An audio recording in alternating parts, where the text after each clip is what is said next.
Welcome to Payal's amazing vlog ह्या चॅनलवर आपल्या सर्वांचे स्वागत आहे। आज आपण चटपटीत झणझणीत भयंकर चविष्ट बनणारी कोळंबी मसाला ह्याची रेसिपी पाहणार आहोत। मैत्रिणींनो, तुम्हाला व्हिडिओ आवडल्यास लाईक करा, शेअर करा। रेसिपी सुरू करूया। ते कोलंबी धुवून घेतलेली आहे, त्याला हळद आणि मीठ लावलेलं आहे। आता त्यावर आहे ना थोडंसं लाल मसाला टाकणार आहोत आणि व्यवस्थित असं त्याला मिक्स करून घेणार आहोत। आता आहे ना गॅसवर तेल तापत ठेवलेलं आहे, त्यात आपण ह्या कोलंबी तळून घेणार आहोत।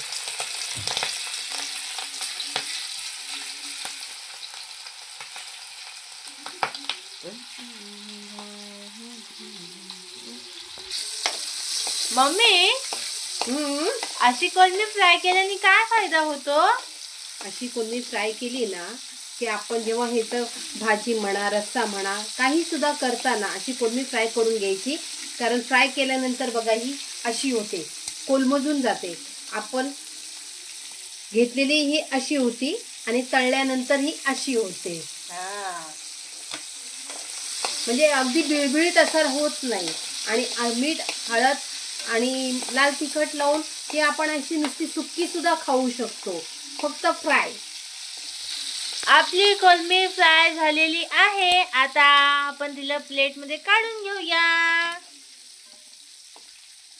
आणि उरलेली पण आता फ्राय करून घेऊया।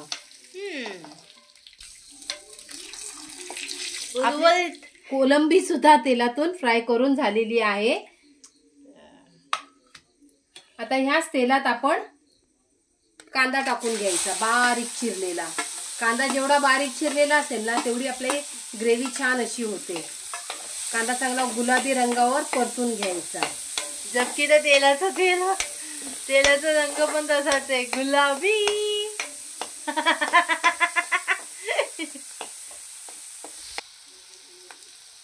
आता ह्याच्यामध्ये आपण थोडीशी लाल तिखट टाकणार आहोत। तुमच्या आवडीनुसार तुम्हाला किती तिखट लागतं ना तेवढं तिखट टाकायचं आणि थोडीशी हळद टाकायची आणि व्यवस्थित हलवून घ्यायचं, जेणेकरून आपली ही ग्रेव्ही मस्त अशी होईल। आता ह्याच्यावरच आपण बारीक चॉप करून घेतलेला टोमॅटो टाकणार आहोत।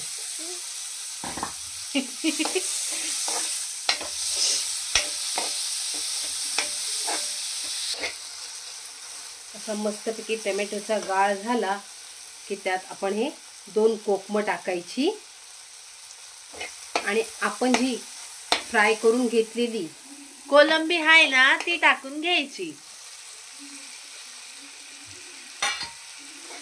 आणि गॅस बारीक करून मस्तपैकी ह्याला झाकण लावून, तुम्हाला हवं असलं तर तुम्ही ह्याच्यात थोडंसं पाणी टाकू शकता। मी पण ह्याच्यात थोडंसं, अगदी थोडंसं पाणी टाकून घेत आहे आणि ह्याला झाकण लावून थोडंसं मीठ टाकायचं अगोदर,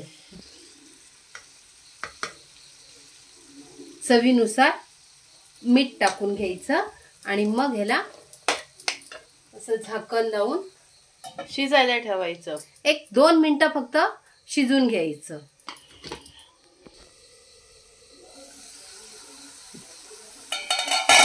वाव, किती मस्त झाले मम्मी, किती मस्त तेल सुटलंय बघा। आता ह्याच्यामध्ये मम्मीचा जाणार सिक्रेट मसाला, किचन किंग गरम मसाला। ह्याला जेवण मस्त बनतं माहिती का, म्हणून तर मम्मीचे तर ह्याला। आता वरून आपली कोथिंबीर टाकायची आणि आपली कोलंबी तयार झालेली आहे। आता मी ह्यांना प्लेट मध्ये काढून घेते। तुम्ही बघू शकता किती मस्त वाटते, वास पण यायला लागा बघा, किती मस्त सुगंध येतोय बघा।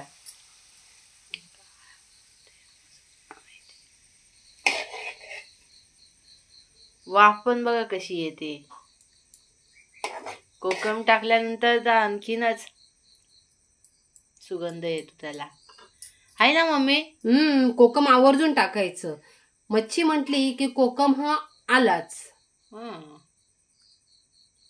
मैत्रिणींनो, इथं ही कोलमीची रेसिपी माझी पूर्ण झालेली आहे. तुम्हाला जर ही रेसिपी आवडली असेल तर लाईक करा, शेअर करा आणि आमच्या चॅनलला सबस्क्राईब करा. भेटूया पुन्हा नेक्स्ट व्हिडिओ मध्ये.